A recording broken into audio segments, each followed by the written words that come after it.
A verdade é que o corpo aguenta. Ele sempre aguenta mais do que se imagina. O que quebra o primeiro não é o músculo, não é o pulmão. É algo aqui dentro. Existe uma arquitetura mental por trás de toda vitória. E olha, ela não tem absolutamente nada a ver com frases motivacionais de camiseta. Então, a pergunta que realmente importa não é se o treino foi pesado o suficiente. A pergunta é: o que acontece dentro da cabeça quando cada fibra do corpo grita para parar? Porque é exatamente aí que a verdadeira barreira aparece. E aqui está a sacada que muda o jogo todo. O cérebro mente. Ele envia o sinal de chega muito antes do corpo realmente precisar parar. É um mecanismo de proteção, um guarda-costas que, sem perceber, virou o nosso próprio carcereiro. E isso, acredite, não é clichê. É a barreira real. Em níveis de elite, onde todo mundo é fisicamente absurdo, a única coisa que separa o pódio do quase é o que acontece nesse campo de batalha interno. Presta atenção nesse número: 92%. Numa pesquisa com 200 atletas olímpicos, 92% disseram que o que define um campeão não é o físico, não é a genética, é o controle mental. A guerra é vencida ou perdida na mente, muito antes da linha de chegada. Ok, então vamos dissecar esse tal governador protetor do cérebro. A gente precisa entender a ciência por trás daquele momento em que a decisão de parar é tomada.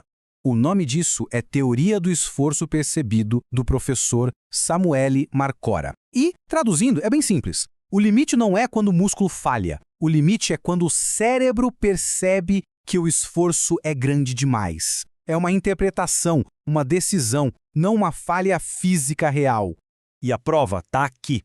Nesse estudo, atletas que fizeram uma tarefa mental exaustiva antes de um teste físico tiveram uma performance 15% pior. O corpo era o mesmo, o coração, os pulmões, tudo idêntico. A única variável era uma mente cansada. A fadiga mental te deixa literalmente mais fraco. Só que essa natureza protetora do cérebro não é uma sentença final. Esse sistema ele pode ser influenciado, ele pode ser persuadido. E a prova de que ele pode ser persuadido é fascinante. Atletas que foram expostos a imagens subliminares de rostos sorridentes, sem nem perceberem, aguentaram 12% mais tempo num teste de exaustão. Por quê? Porque o cérebro deles interpretou o ambiente como seguro e pensou, ok, posso liberar um pouco mais da reserva de emergência. Sim, é possível hackear o próprio sistema. Certo. Então, como a gente reprograma esse governador interno? Tudo se resume a 3 pilares.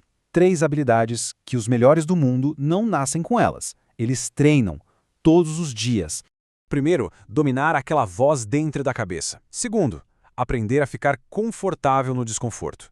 E terceiro, que é crucial, focar no passo, não na montanha. E o mais importante, entenda que isso não é sobre quem a pessoa é sobre o que ela treina para ser. O primeiro pilar é o controle do foco. E aqui existem 2 armas. O foco associativo, que é mergulhar para dentro, sentir o ritmo, a respiração, o músculo contraindo, é a ferramenta para calibrar a máquina. E o foco dissociativo, que é o oposto, se desligar da dor, focar na música, na paisagem lá longe, é a ferramenta para sobreviver. Os campeões não usam só uma, eles são mestres em alternar entre as duas na hora certa. Pilar 2, tolerância ao desconforto.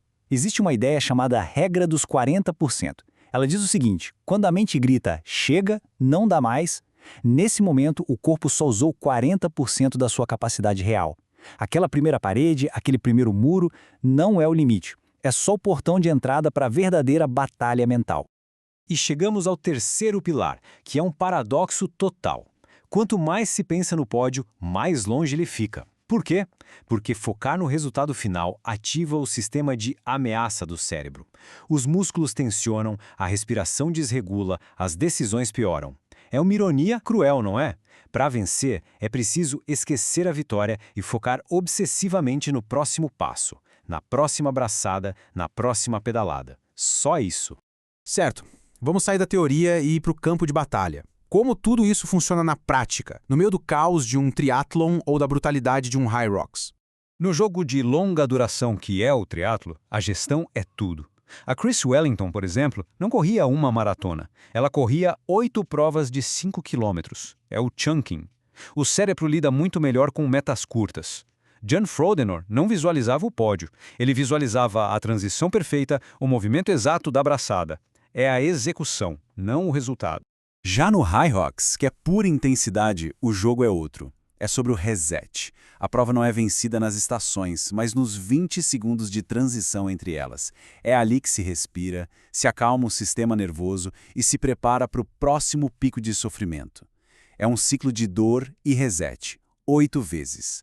E agora a gente chega na camada mais profunda de tudo isso. A mudança de mentalidade que separa os que duram dos que desistem. A diferença entre motivação e identidade.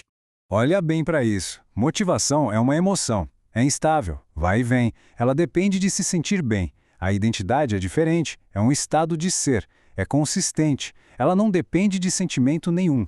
Um atleta com identidade não treina porque está com vontade. Ele treina porque é isso que ele é. O treino não é algo que ele faz. É uma expressão de quem ele é. A verdade nua e crua é esta. Motivação é uma emoção. A identidade, quem assume o controle quando as emoções vão embora. Os melhores não esperam se sentir bem. Eles simplesmente executam, porque é quem eles são. No final, o desafio é este. O corpo, na maioria das vezes, já está pronto para ir mais longe. A grande questão é, a mente será construída para permitir que isso aconteça? A alta performance, no fim das contas, não é sobre testar os limites do corpo, é sobre libertá-lo das amarras da mente.